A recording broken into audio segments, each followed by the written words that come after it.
What is going on, everybody? Hope you're all having a good Wednesday. BobbyFi here. I'm going to start off talking about the early look at the Wednesday slate. I'm sorry, the Sunday slate. We're going to be doing these. Look, we're added a bunch of shows, but we're probably going to start doing some more of them just behind the paywall.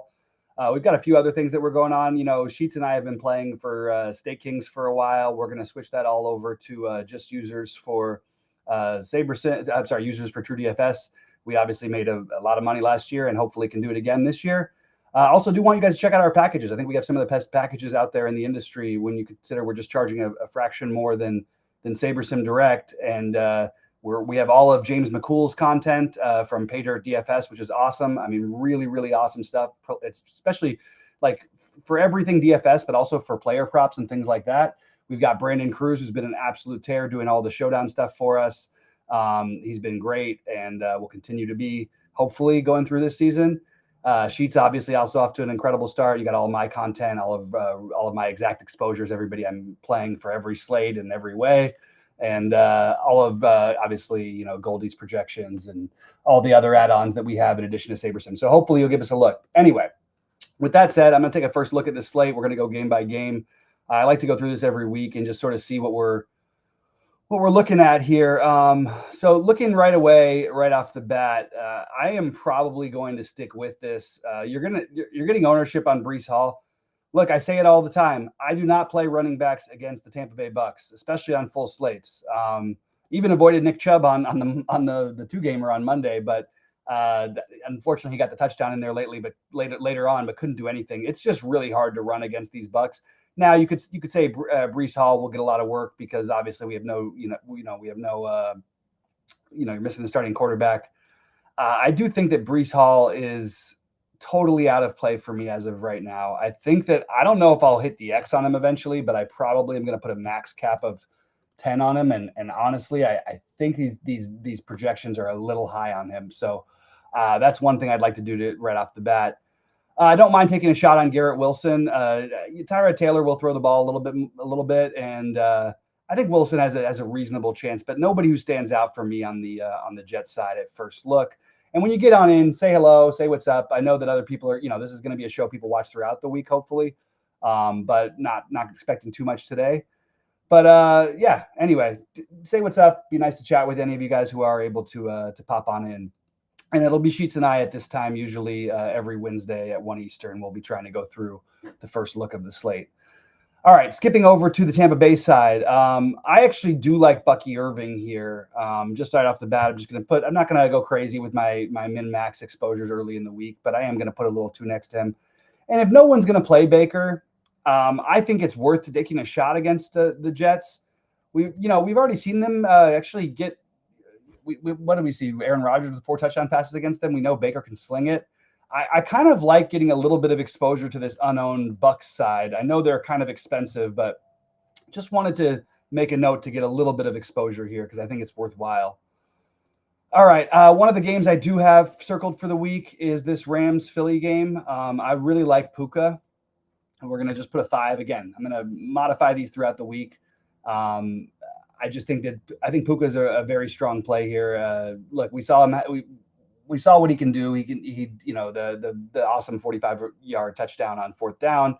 But they're just still focused so heavily on him. And even with Devontae, I think Devontae's firmly in play as well. So I like both these guys. And the Rams, my Rams, they certainly could have won the whole thing last year. They were the one team that had Philly on the ropes, and we just we had 1st and goal from the 13 and couldn't quite get it in. So. That would have been a nice one. Obviously, I actually kind of want exposure to all these guys. I know Philly's got a good defense.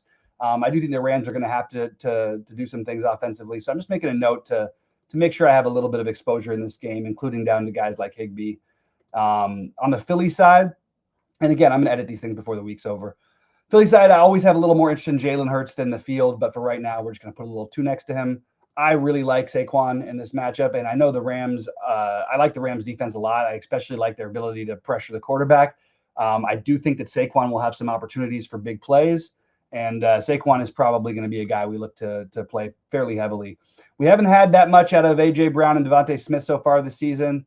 I still would like to get a little bit of exposure this week, so I'm just going to make sure I I'm not totally ignoring these guys. Remember, Devontae Smith had some big games in the past without the starting tight end with Calcaterra there. So I'm totally good taking some shots here. And I even think Calcaterra at 2,700 is one of the long list of guys you can consider as a super cheap tight end option.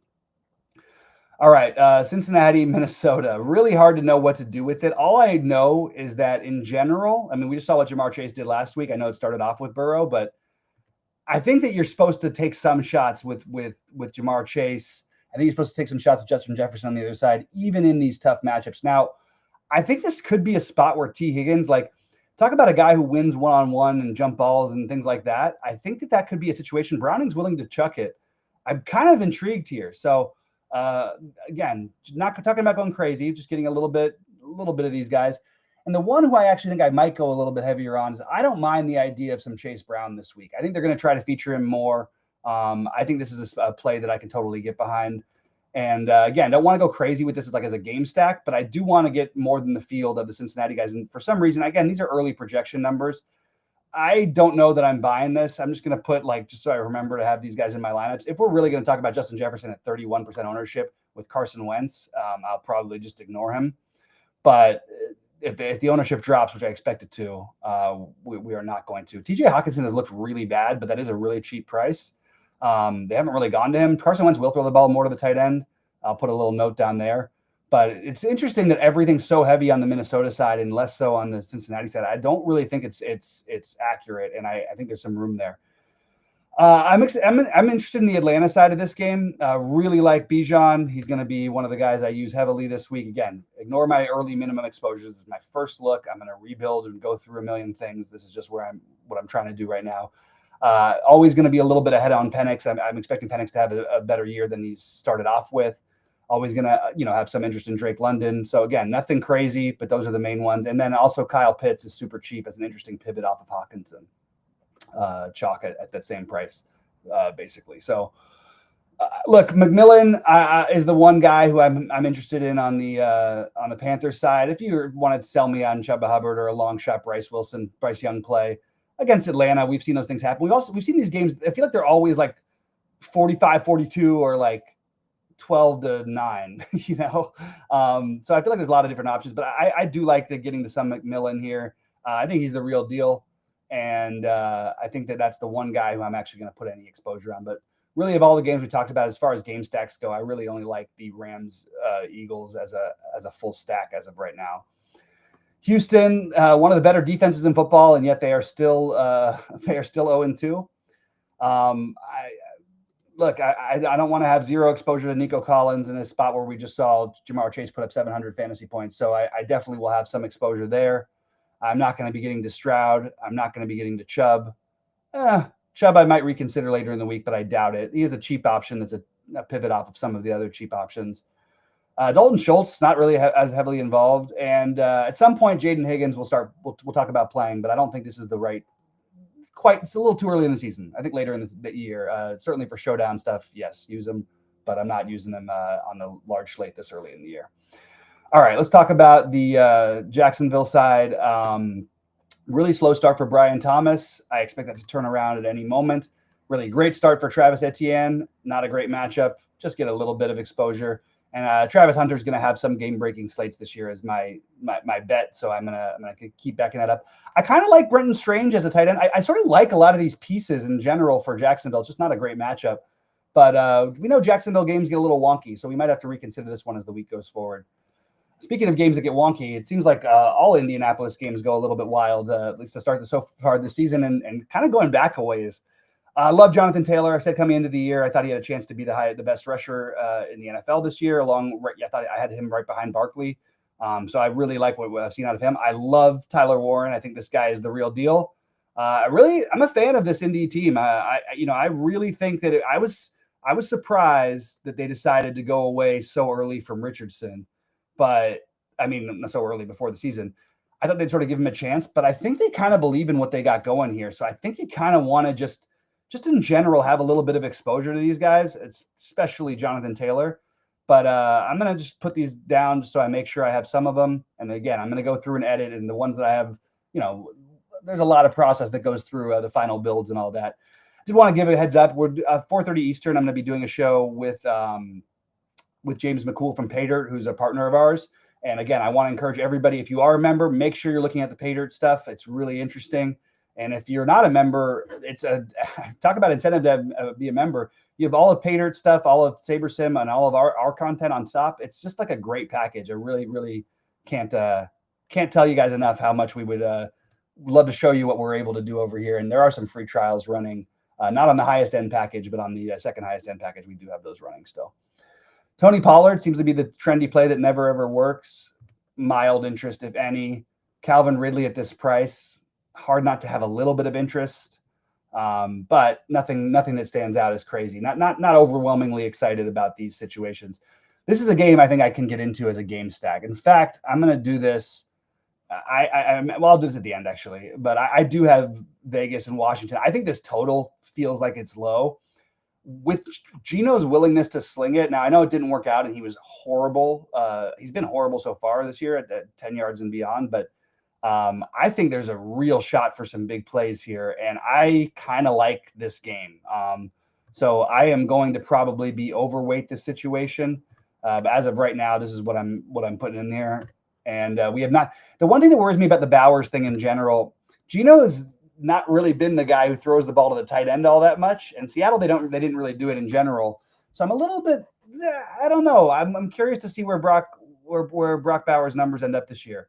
I do think that if Thornton was a little bit cheaper, we could take some shots at him. I think Trey Tucker. I mean, look, these are very long shotty plays, but you're going to have some opportunities for big plays. I just don't know that I want to get too exposed to it.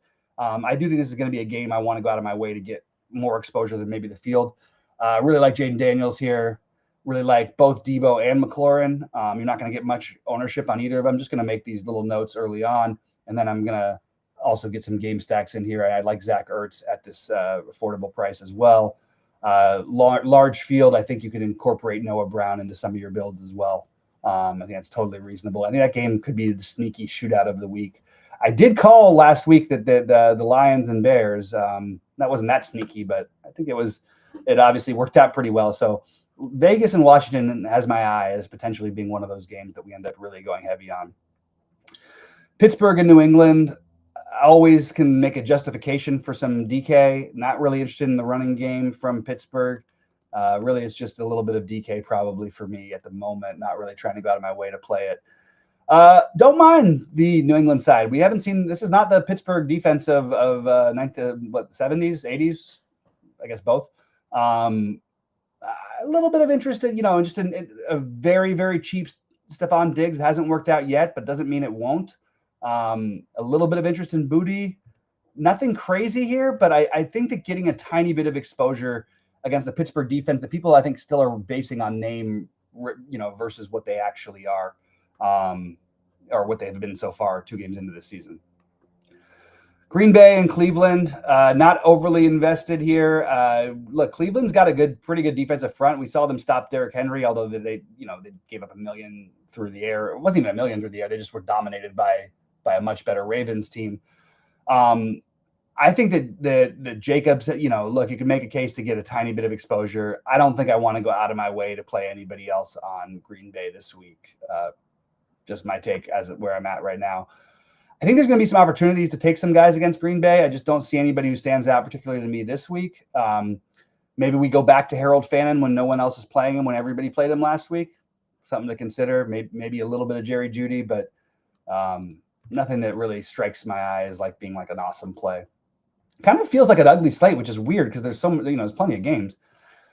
New Orleans, probably not going to get to much. If you wanted to get to a little Kamara against Seattle, no problem. I like Seattle's defense, so not overly interested. It is really cheap for Olave. Again, getting tiny bits of exposure to these guys. I don't know how many lineups I end up playing yet, so we'll see. I haven't even loaded my contest because I haven't figured out what I'm doing. I've got some prior engagements that day.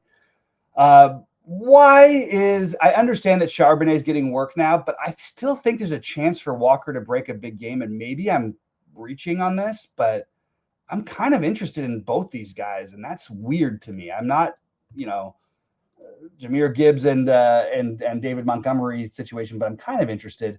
Nothing crazy here. Just wanted to get. I do want the running backs in general against New Orleans. They've actually done a decent enough job. You're going to have 30 rushing opportunities every game just because you're going to be down. Usually you're going to be ahead of this team by a good amount, as New Orleans team is really bad. Although I have to say they fought very hard, and give them credit for that.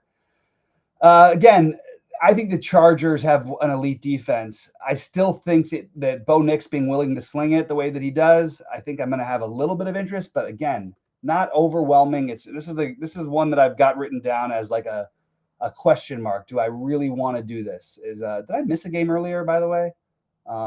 Maybe not. That might be on a different slate. Chargers side, I like the Denver defense as well. We've seen some good stuff out of Keenan Allen. I don't mind, riding that. I'm a big Keenan Allen guy going way back. Everybody knows that about me. I think Quentin Johnston, this projection is hilarious to me that it should be double for Keenan Allen.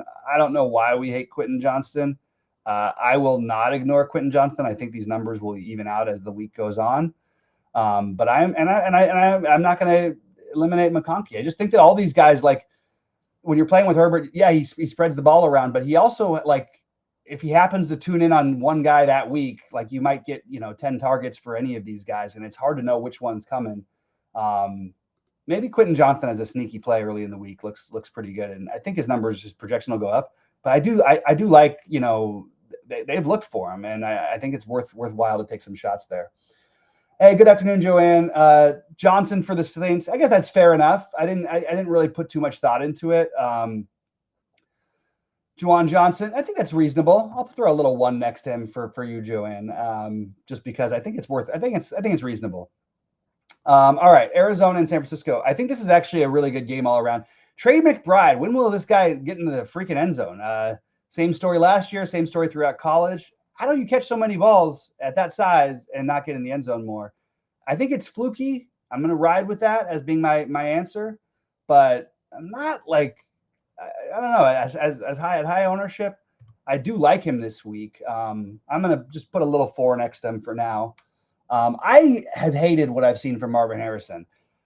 I'm worried about him, guys. I don't see a lot of separation. I don't see a lot of get up and go get it from him. I'm worried about him. I also think Connor and Benson, and I think you're going to start seeing more of Benson as the year goes on. It's just hard for me to make any commitments there. I think this could be an interesting game stack, but I'm not quite sure I'd want to stack it yet. Maybe I don't know. Maybe McCaffrey. I guess maybe not a stack. You'd have McCaffrey, and I think that obviously we have the Chalky McBride, but I do think that, like, I don't know. I just have a feeling this game could be a little bit sneaky, and I'm looking for something because I don't feel like there's a lot of obvious spots. We still haven't hit that 50 total. It's been a little lower scoring this season. I think Ricky Pearsall is reasonable. I don't think we're gonna necessarily see Mac Jones slinging it, but he was last week, so it's possible. We'll put a little 5 next to McCaffrey. It should get all the opportunities. I actually think this is going to be one that I'm pretty heavy on, and I think if he ends up at 20%, I think I'll probably be like double that number. I just think it's worth it to ride that.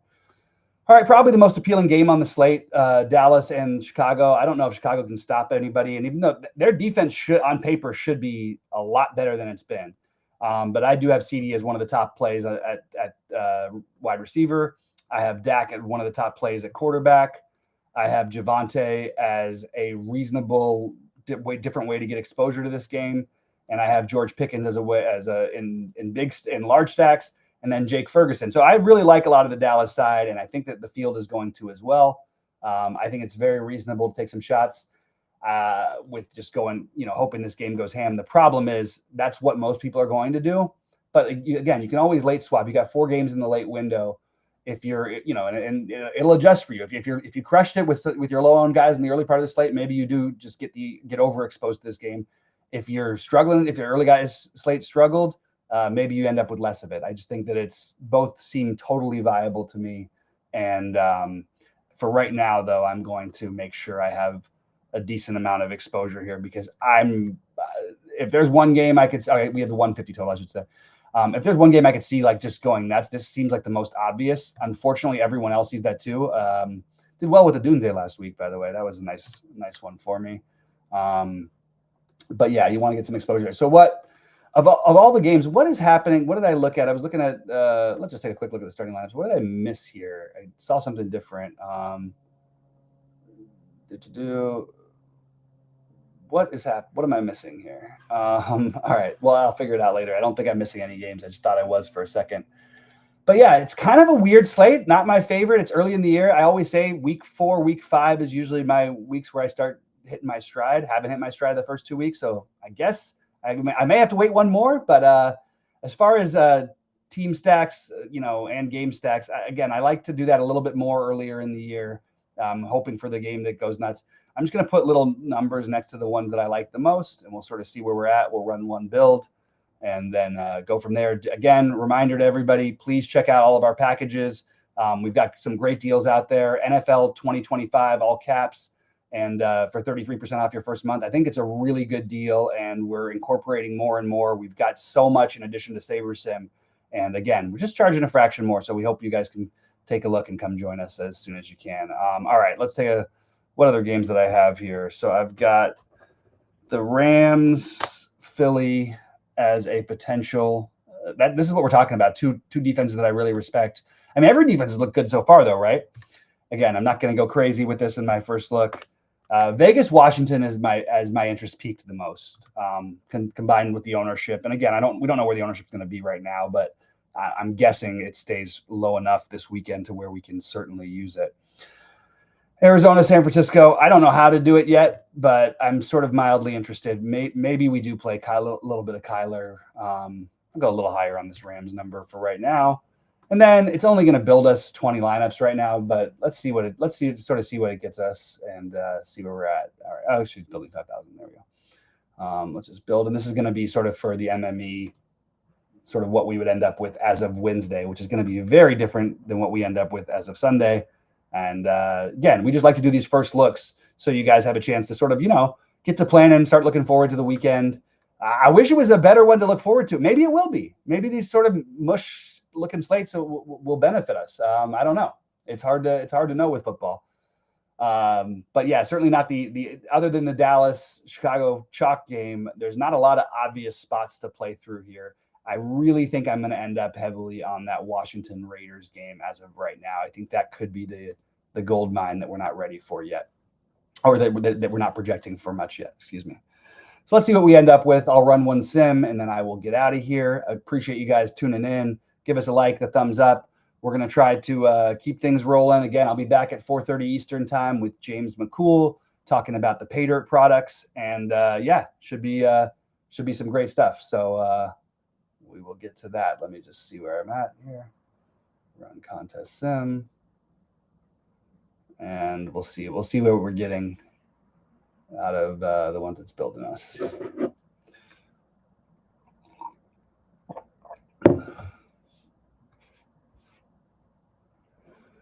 All right. Any questions or thoughts? It won't really be. I know it's so far away. I will be live also at 5:30 Eastern for MLB today. If you're watching this on a Wednesday, talking through that 10-game slate. Not really going crazy with MLB. Going to focus more on NFL mostly going forward, but I am going to cover every slate, even if it's just for 15 minutes. We're going to talk through that. So let's see what we ended up with. 85% Jordan Mason. These projections are crazy. So I think that those are going to come back to reality. I just think it's skewed because the whole Minnesota side of the projections are like broken. So you're getting way too much of that game. In terms of team stacks, you see 20% mid Chicago, 15% Minnesota, 50%. This is only out of 20 lineups, Dallas. So it's sort of going for the more chalk, but that's because we haven't put this in any specific tournaments or anything like that. In terms of full game stacks, we do have the 10% of the Washington Vegas. I think I'm going to end up higher than that. And then the stack types, this is sort of what we've got for the first run through. So anybody who's a user has any problems with anything, let me know. Also, let us know if there's anything else you guys want to see on the site. We got a lot of great stuff. We're going to have to start cutting out some of these shows for free, but I do appreciate those of you who are able to tune in, and thanks very much. Good luck to everyone.